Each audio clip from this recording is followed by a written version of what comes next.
Bien, damos gracias a Dios por estos cánticos que tuvimos. Hoy tenemos una lectura de las Escrituras. En el orden que venimos manejando, nos encontramos ya en Lucas en su capítulo 12. Hay veces que los títulos ¿cómo se le llamaría esto? Nos confunden un poquito, sí. Siempre me gusta decir, aunque esté en una audiencia que ya sabe estas cosas, que los títulos que tiene la Reina Valera no son parte del texto original. O sea, el texto, tal como lo escribió en este caso Lucas, no tenía esos titulitos que le pone. Y esos títulos son muy buenos a la hora de buscar un pasaje porque lo llevan a uno rápido, o sea, uno recuerda rápido, pero uno de los problemas es que lo pueden a uno llevar hacia otra dirección. Aquí tenemos, por ejemplo, el caso del rico insensato. O sea, vamos a llamar a este el rico insensato, no es la historia que vamos a ver. Y el detalle es que esta es la ilustración que Jesús va a utilizar. Entonces le pusieron el nombre de la ilustración y por eso es que cuando uno escucha hablar del rico insensato, se enfoca directamente en la historia, no sabiendo que hay un trasfondo. O sea, lo que quiero decir es que muchas veces nos escapamos el trasfondo histórico de lo que estaba sucediendo. Permítame, que acabo de cometer un error acá. Según yo estaba compartiendo la pantalla y que si no, ¿verdad? Ok, ahora sí. Aquí tenemos la historia y le puse así al rico insensato, Lucas 12, 13 al 21, por si seguimos la lectura bíblica con nuestras Biblias o la seguimos aquí con la pantalla también, que da lo mismo, ¿verdad? Dice la escritura, empezando con el versículo 13, le dijo, este es el problema que aparece. Le dijo uno de la multitud, maestro, di a mi hermano que parta conmigo la herencia. Bueno, tenemos un problema. Ahora, lo primero que quiero comentar acá es que si recordamos, hemos dicho que Jesús se enfrenta a diferentes audiencias y que uno tiene que tener en mente con quién está hablando, o sea, a quién se está dirigiendo. La semana pasada él estuvo hablando con sus discípulos, semanas atrás estaba hablando con los fariseos y ahora el problema lo presenta uno de la multitud. Esto significa, este ni es seguidor de Jesús, entonces ni tampoco es adversario. Eso quiere decir que la enseñanza que Jesús le va a dar a él es exclusiva para una persona de la multitud, una persona que no ha optado por Jesús. Probablemente si hubiese optado por Jesús, lo hubiese regañado un poquito más. Y si hubiese sido de los fariseos o de los escribas, probablemente lo hubiera insultado un poquito más. Pero en este caso es uno de la multitud que está reclamando justicia. Dile a mi hermano que parta conmigo la herencia. Esto se debía generalmente a que en las familias, en aquel tiempo como ahora, creo también, los hijos mayores, bueno, siempre hay un hijo más aprovechado que el otro, ¿no? El problema cuando hay 8 en la familia es saber quién es el más aprovechado de los 8. No quiero que me den nombres, por favor. Pero siempre hay un hijo más aprovechado que el otro. Y aquí tenemos 2 hijos, o sea, son 2. Y en término general, el hijo mayor se aprovecha del menor porque tiene más poder, o por lo menos en la cultura hebrea tenía más poder. Al hijo mayor le correspondía el doble de la herencia en la cultura judía. Es decir, si el papá tenía 2 hijos, que sería este el caso, o el caso del hijo pródigo, el papá tenía 2 hijos, entonces tenía que partir la herencia en 3 tantos. Al mayor le tocaban 2 tantos y al menor le tocaba un tercio de las posesiones, lo que tuviera. Eh, ¿Y esto por qué? ¿Por qué este tipo de injusticia? Es interesante, ¿no? No es tanta injusticia, es simplemente que el mismo patriarca o el papá dejaba recomendada a su esposa al hijo mayor. O sea, el hijo mayor tenía que cuidar a su mamá y tenía que cuidar a sus hermanas solteras o solteronas. Eso es irrelevante. Y a sus hermanos pequeños también. Entonces, en esa, como le tocaba cuidar a toda esa familia, entonces por eso es que le tocaba el doble, porque era también el doble de responsabilidad la que este hombre tenía. Por eso no hay que pensar que el hijo pródigo se gastó la mitad de la herencia. De hecho, se gastó un tercio, o sea, la parte que a él le correspondía. Eso es lo que probablemente se malgastó. Pero volviendo al punto aquí, a veces el hijo mayor podía pensar, mi hermano es un despilfarrador, o sea, va a acabar con la herencia de mi papá o la herencia de la familia. Entonces, yo voy a administrar y a él le voy a pasar su pequeña mensualidad. Algo así haría, creo yo, un empresario moderno, ¿no? Tiene usted una empresa, pero de esas buenas, florecientes, y su hermano es uno que no sabe hacer absolutamente nada y aquel quiere la parte de su herencia. Entonces usted le dice, no, mejor yo te pago una mensualidad y esa es la herencia que te doy. Algún problema de estos teníamos. Y este de la multitud entonces tiene un problema. Y creo yo que lo que está pidiendo es totalmente justo. O sea, no, Jesús no lo recrimina, no le dice, creo que estás pidiendo lo que no debes, o creo que se te pasa la mano, o no lo recrimina, de hecho. Entonces, probablemente la petición que está haciendo el hombre es totalmente justa. Dile a mi hermano, Señor, dile a mi hermano que parta la herencia conmigo. Lo que llama la atención, o al menos a mí me llama la atención rapidito, es la respuesta de Jesús. Porque si la petición de este hombre era totalmente justa y él estaba pidiendo algo que era correcto, ¿por qué entonces Jesús le dice, hombre, ¿quién me ha puesto a mí sobre vosotros como juez o partido? O sea, Jesús rehúye.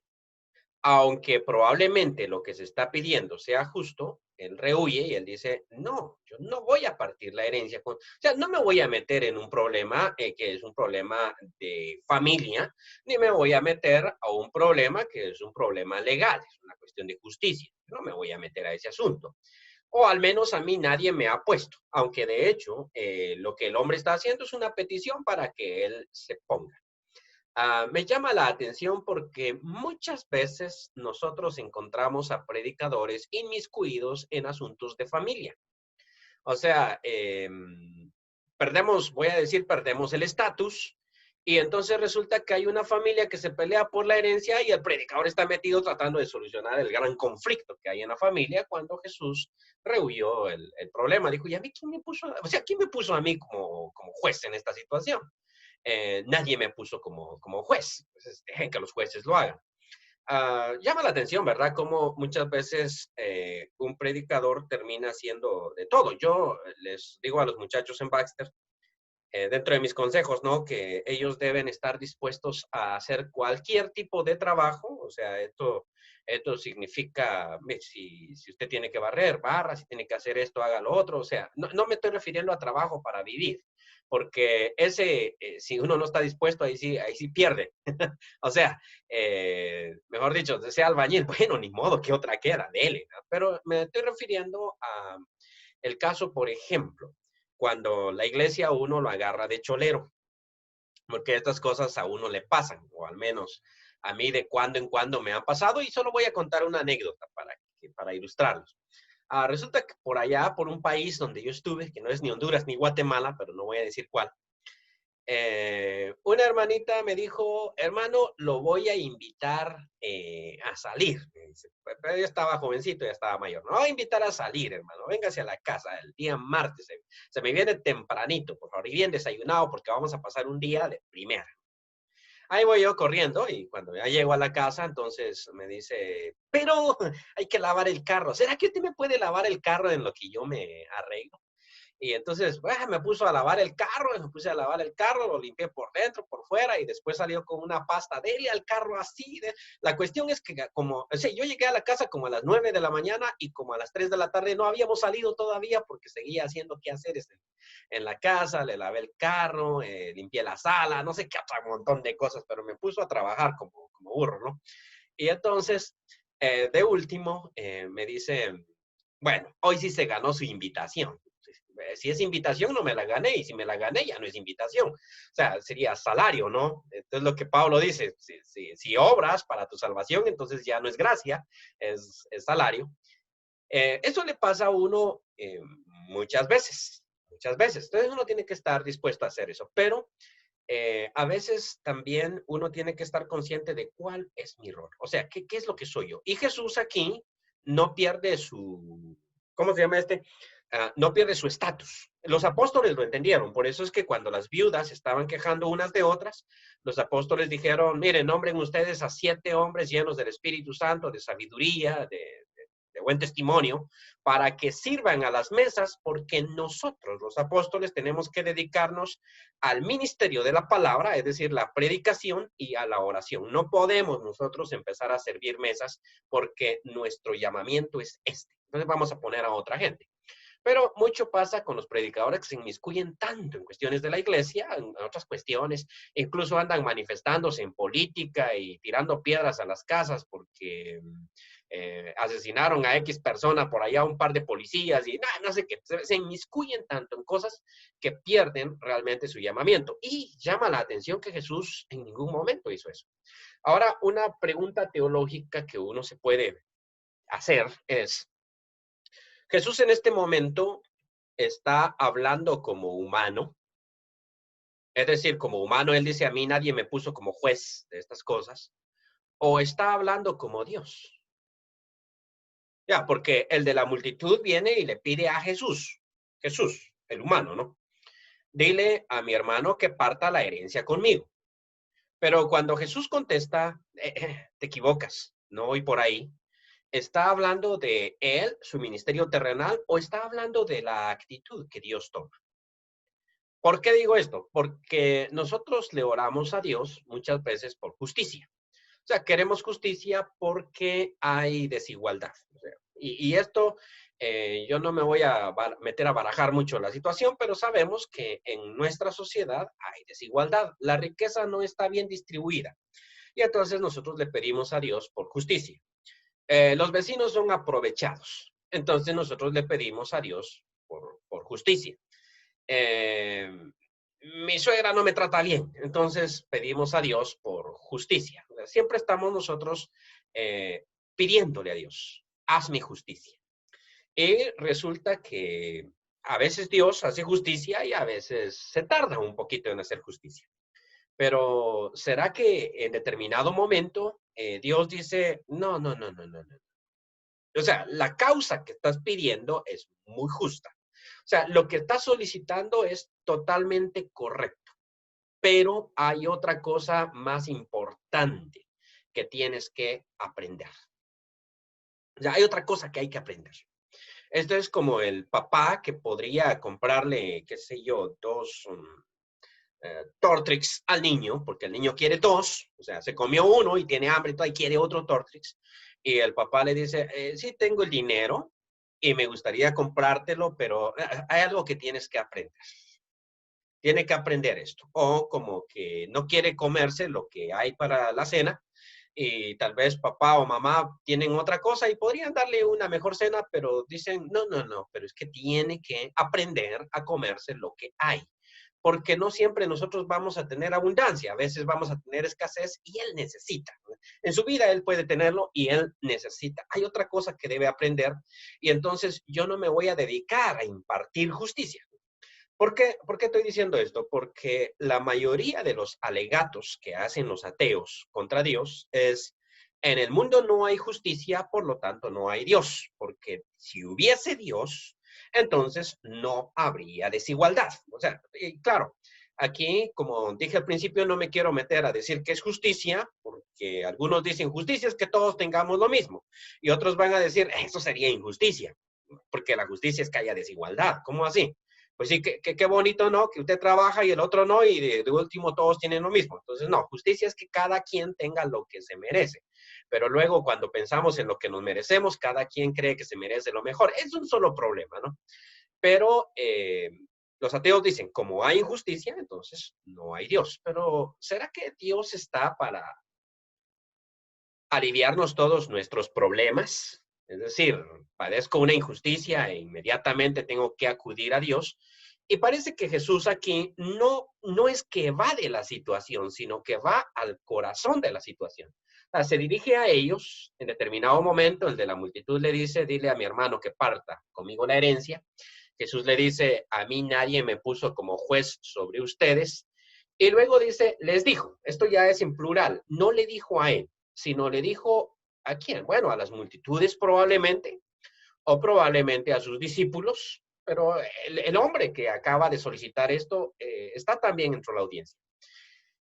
Y le dice, mirad, y esta es la instrucción. O sea, este es el punto central que a veces uno se escapa por mirar la historia. Mirad y guardaos de toda avaricia, porque la vida del hombre no consiste en la abundancia de los bienes que posee. Primero vamos a definir lo que es avaricia. En español, avaro es una persona que acumula y no gasta ni en él. O sea que ama más el dinero que a sí mismo.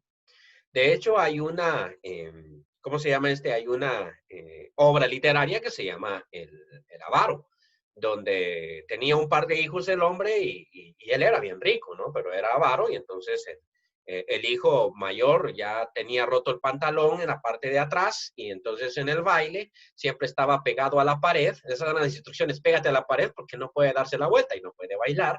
Y la muchacha tampoco podía bailar porque tenía roto el vestido por la parte delantera y entonces tenía que ponerse el sombrero ahí cuando el papá tenía mucho dinero.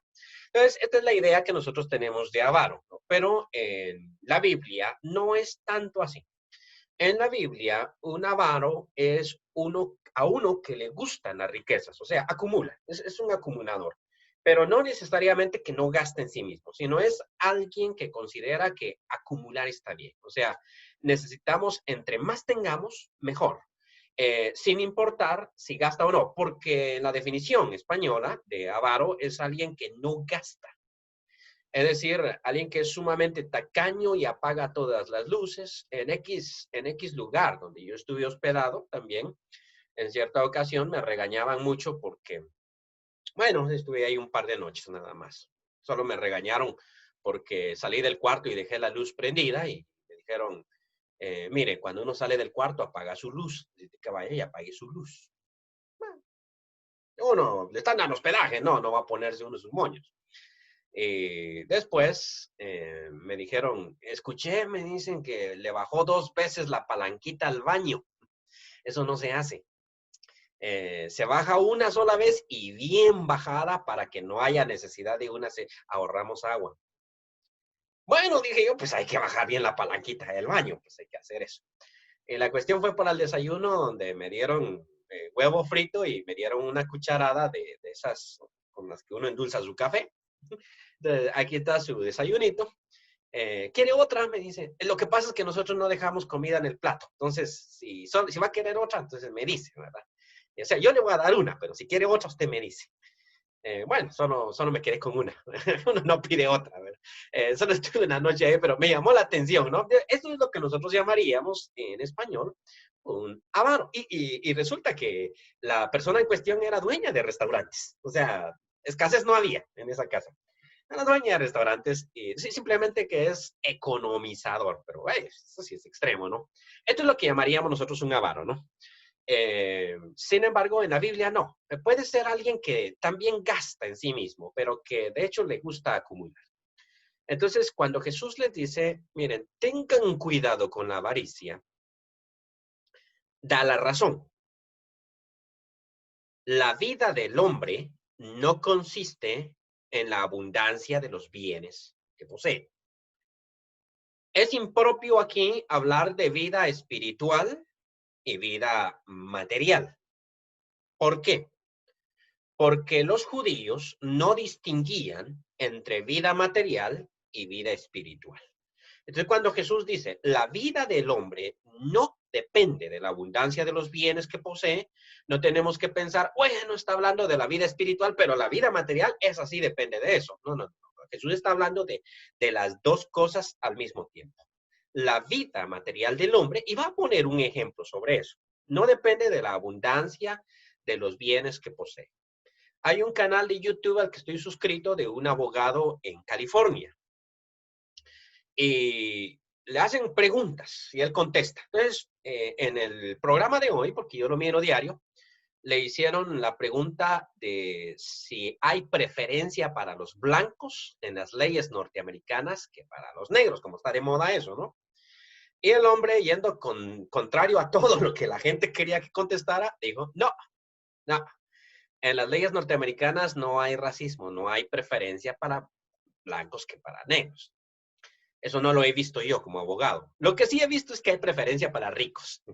Y lo que pasa es que la mayoría de ricos son blancos. O sea, eso sí lo entiendo. Pero de cuando en cuando también hay un negro que es muy rico y sale muy bien librado en nuestro sistema. Entonces le preguntan, oye, pero ¿por qué la riqueza es variante? Y él dice, bueno, porque cuando uno es rico puede pagar un buen abogado en principio de cuentas, y en segundo, cuando es un delito en que le puede pagar a la otra persona, o sea, al dañado, o sea, le choco el carro a alguien, y a ese alguien yo le puedo comprar un carro nuevo, pues retira los cargos. Entonces, sí, el que tiene dinero tiene ventaja legal, tiene ventaja. Pero Jesús aquí no está hablando de este tipo de ventajas, sino está hablando de la vida propia, la vida de la persona. Entonces, por ejemplo, con este coronavirus, se enferma Bill Gates, que es el más grande, uno de los más ricos del mundo, que ya está viejito, por cierto. Se enferma Bill Gates y el coronavirus no puede ser sobornado. O sea, Bill Gates no le puede decir, mira, si te doy unos cuantos millones, me dejas con vida. No se puede realmente. Eso es una imposibilidad. Y entonces Jesús, esto es lo que plantea. O sea, mira, el problema con la avaricia es que la persona llega a pensar que su vida depende de los bienes que posee, cuando en realidad no es así. Ahora, Jesús aquí no dice de qué depende. Ya voy a contar una historia de un filósofo, danés que se llama Soren Kierkegaard. También le refirió una parábola diciendo, esto que está aquí es la ilustración para lo que acaba de decir. La heredad de un hombre rico había producido mucho. Nada de malo con ser rico. Sí, para los judíos, de hecho, ser rico significaba ser bendito por Dios. En el Antiguo Testamento esta es la idea. Si uno es pobre, uno no es bendito por Dios. Pero si es rico, uno es bendito por Dios, lo ha bendecido. Y por lo tanto significa que uno es bueno. Por eso es que más adelante, cuando Jesús va a mandar al rico al Hades, o sea, cuando dice, había un pobre que se llamaba Lázaro y este fue llevado al seno de Abraham y el rico fue llevado al lugar de tormento, esto para la cultura es chocante porque ellos decían, el rico tiene que ir para el cielo, porque si es rico es porque Dios lo ha bendecido, ¿no? Es la lógica.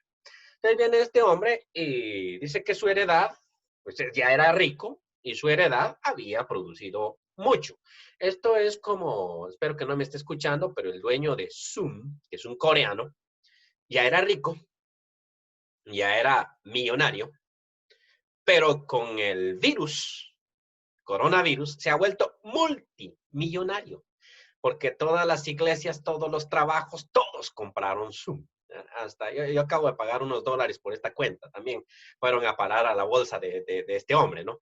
Entonces, ya era rico y produjo más. Resulta que este hombre era rico, ya era rico, y sus campos produjeron mucho.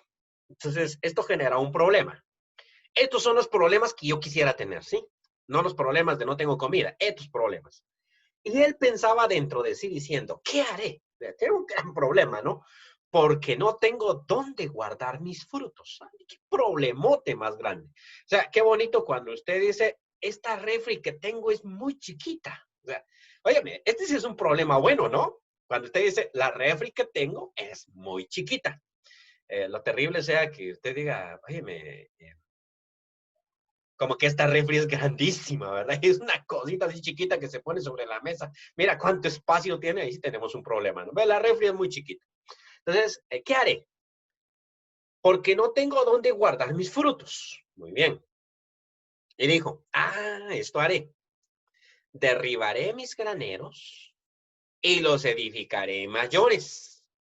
Voy a deshacerme de la refri pequeña y me voy a comprar una grandota. Y ahí guardaré todos mis frutos y mis bienes. Eso es un plan interesante. ¿Qué haré? Porque mis negocios han aumentado mucho y mi bodega quedó pequeña. Ah, ya sé qué haré. La voy a derribar y voy a construir una de 4 tantos y ahí guardaré todos mis bienes. Ok. Porque este es un necio. No es por lo que uno piensa muchas veces que estos textos han sido explotados mucho por los izquierdistas, teólogos de la liberación. El problema de este hombre es el siguiente versículo. Y diré a mi alma, alma, muchos bienes tienes guardados para muchos años. Repósate, come, bebe, regocíjate. ¿Se da cuenta que este hombre sí gasta en él? O sea, este hombre sí gasta en él. Él va a reposar. Él dice, me voy a recostar, ¿no? Voy a comer y voy a beber y voy a regocijarme. O sea, qué alegría. ¿Por qué entonces le llama necio el Señor?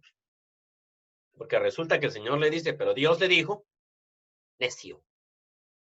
¿Dónde estuvo su necedad? Se ha dicho mucho sobre este hombre, por ejemplo, una, que este hombre estuvo trabajando mucho y nunca disfrutó de la vida, pero el texto no me dice eso. Es posible, y eso sería una tontera, creo yo.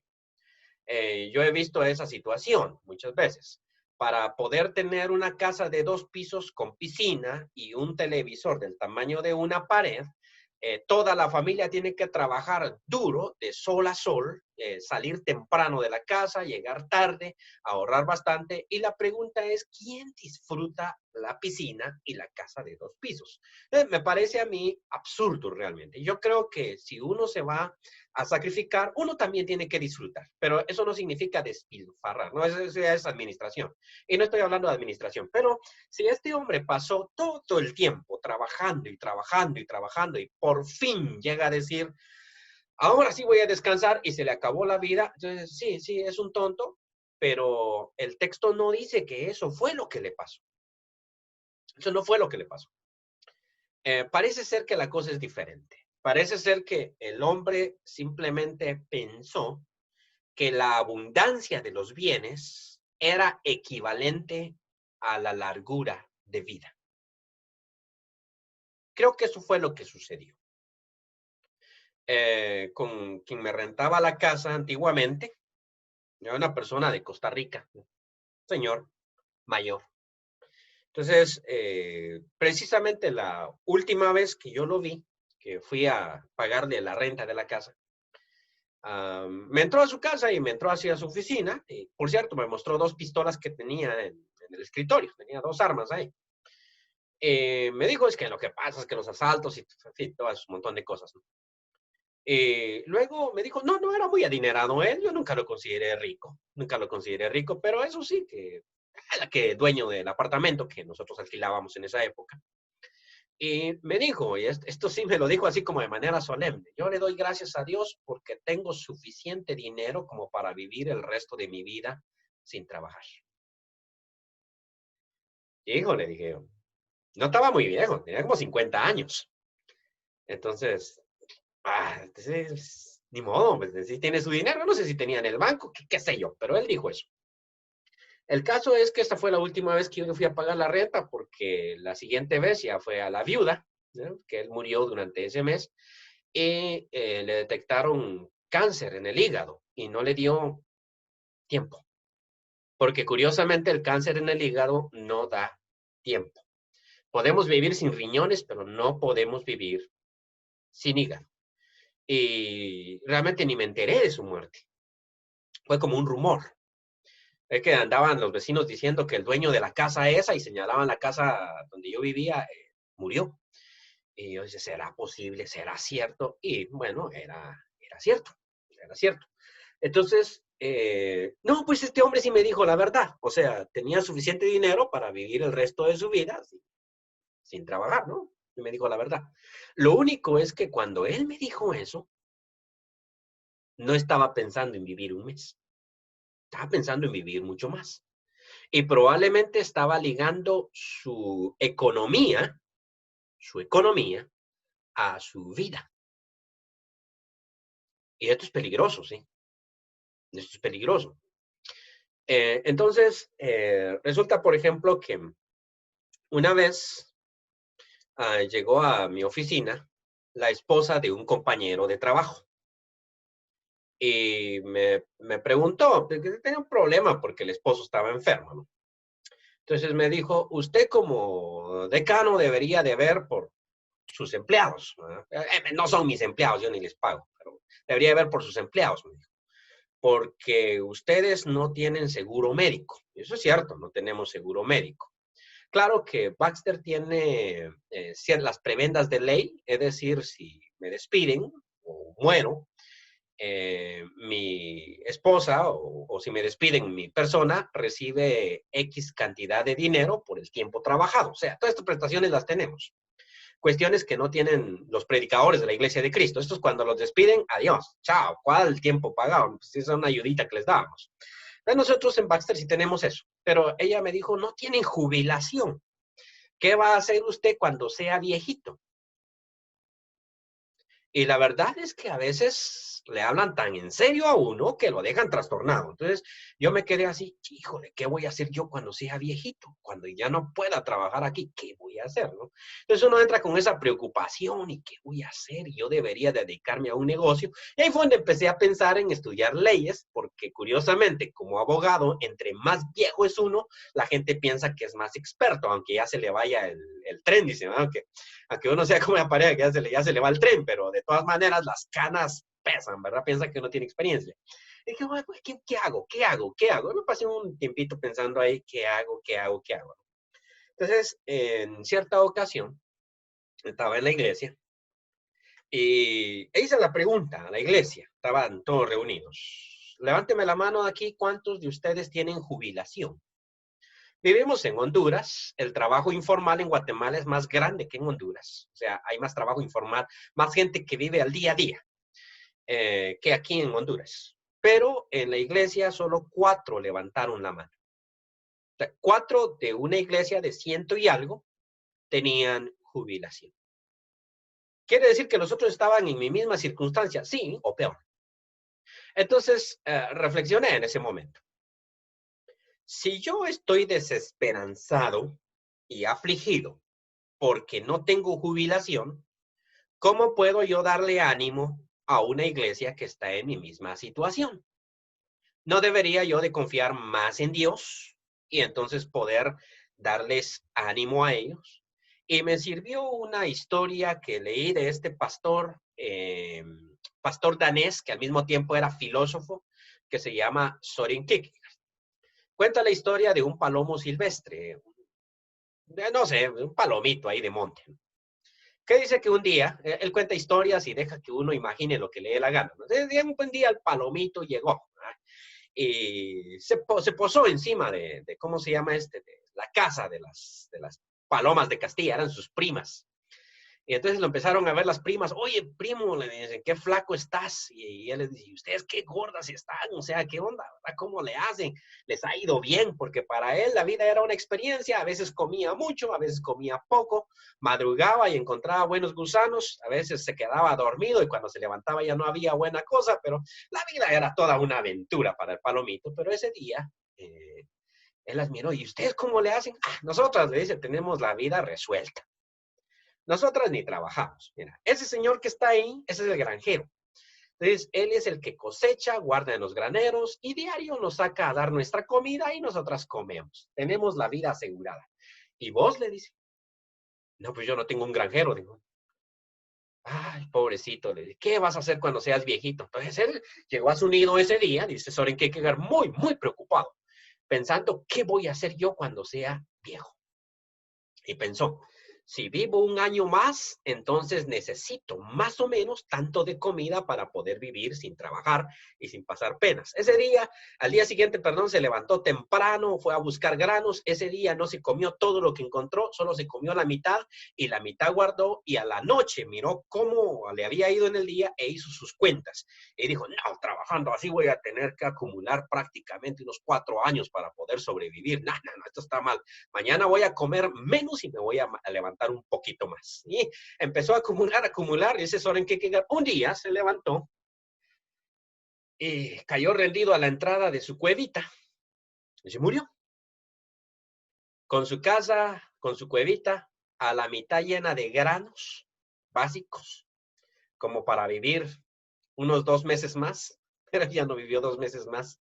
Dice Soren Kierkegaard, así como a él le gusta contar las historias, ¿no? Dice, el pobre Palomo dejó de existir ese día, ¿no? A las 5:30 de la mañana, pero realmente había dejado de vivir 4 meses antes, cuando visitó a sus primas.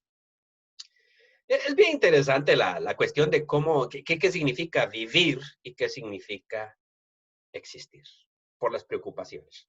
Esto no significa que si uno tiene jubilación, uno se deshaga de ella. No, está bien la jubilación, no hay ningún problema. Ni tampoco significa que si uno es rico, deje de serlo. No, no, no, no. Este no es el punto. Más adelante vamos a ver cómo está la situación. Cuando lleguemos al rico y Lázaro, vamos a ver ese asuntito de las riquezas. Pero en el momento, Jesús solo plantea este problema. Versículo 21. Bueno, 20. Pero Dios le dijo, necio, esta noche vienen a pedirte tu alma y lo que has provisto, ¿de quién será? Esta es la cuestión del palomo, ¿no? Todo lo que acumulaste, ¿de quién será? Porque hasta hoy llegó tu vida. Claro, si uno supiera cuándo va a morir. Pero luego Jesús dice, así es el que hace para sí tesoros y no es rico para con Dios. O sea, este puntito aquí me responde a la pregunta inconclusa. Si la vida de uno no depende de las riquezas que posee, entonces, ¿de qué depende? Claro, nosotros sabemos la respuesta y la respuesta es rápida. Depende de Dios, ¿no? Pues sí. Y realmente la vida que nosotros tenemos aquí, en este mundo, depende de Dios. La vida física depende de Dios y viviremos hasta que Dios diga. La vida espiritual depende de Dios. Definitivamente depende solamente de Él. Y lo importante aquí es quedar bien con Él. Que este es el problema de los fariseos porque no se puede quedar bien con la gente y con Dios. O sea, hay un momentito en que entramos a un conflicto. O quedamos bien con Dios o quedamos bien con la gente. Esto le pasó a Saúl en el Antiguo Testamento cuando él dice, escuché la voz del pueblo. Entonces el profeta le recuerda, yo te puse como rey. Entonces la situación es, ¿con quién tenía que quedar bien? ¿Con la gente o con Dios? ¿De quién dependía su reino? ¿Quién le había dado el reino? Saúl no llegó por democracia, ¿sí? Entonces no dependía de la gente. Sé que Donald Trump tal vez necesitaría quedar mejor con la gente, ¿no? Porque vienen las elecciones.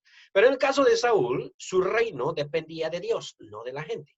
Ahora, nuestra vida entonces depende de Dios, no de las riquezas. Por lo tanto, deberíamos de preocuparnos más de ser ricos para con Dios, de acumular este tipo de riquezas, que de acumular las riquezas de este mundo, porque esas son vanidad.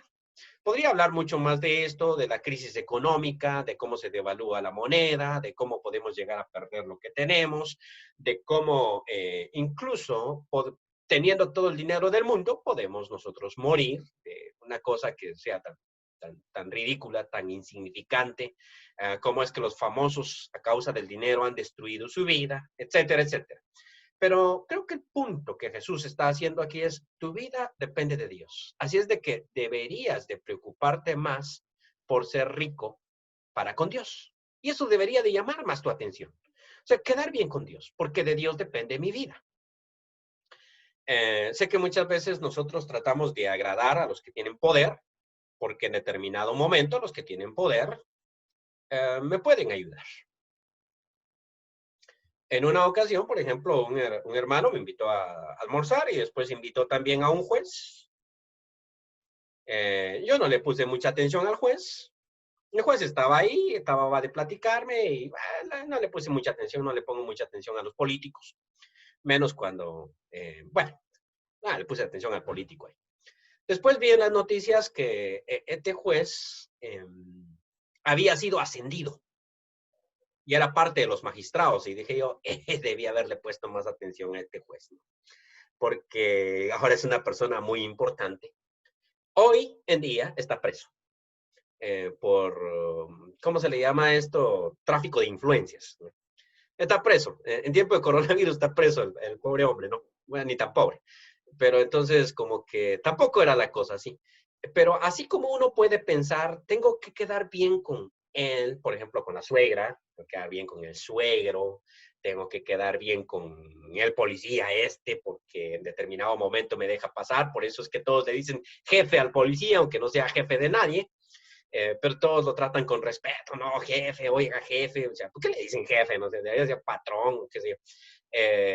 O todos tratamos con respeto, por ejemplo, si tenemos un vecino que sea médico y uno nos saluda con su título, ¿qué tal, doctor? ¿Cómo está? Porque en cualquier momento lo puedo molestar a las 10 de la noche y quiero una consulta gratis, etcétera, etcétera, etcétera. Creo que ese tipo de conducta es la que deberíamos de tener con Dios y pensar, ¿cómo puedo yo acumular riquezas para con Dios? Solo hago el último comentario. No me estoy refiriendo al mito pentecostal de estar dando diezmos, ofrendas y llevando flores a la iglesia para construir mi casa ahí arriba, sino me estoy refiriendo a quedar bien con Dios. Tratar de agradar a Dios en todo lo que yo hago, en todo lo que yo vivo. Es decir, ¿Dios se agrada de mí o no se agrada de mí? Honrarás a tu padre y a tu madre, ¿no? Yo siempre he dicho que la mejor manera de cumplir con esto es como los chinos lo piensan, ¿no? Lo que acabas de decir, dice, o lo que acabas de hacer, le trae, dicen los chinos, honor a tu familia. ¿De qué significa eso? Que papá o mamá se sienten, este es mi hijo, o sea, le trajiste honor a tu familia. Y por eso cuando los chinos o japoneses le traen deshonor a su familia, prefieren suicidarse. Mejor me suicido porque le traje un gran deshonor a mi familia. Creo que así deberíamos de pensar con Dios. O sea, esto que yo voy a hacer, sobornar a este policía, agarrarme esto que está mal puesto, eh, hacer esta movida media fea, ¿le trae honor a Dios? ¿Se siente él honrado y dice, ese es mi hijo o no? O en determinado momento él dice, que la gente dice, pero qué tipo más bruto. Y Dios, por el contrario, está ahí arriba diciendo, ay, qué orgulloso me siento de cómo actúa este. A eso creo que Jesús se refería. Bien, no sé si hay preguntas, comentarios.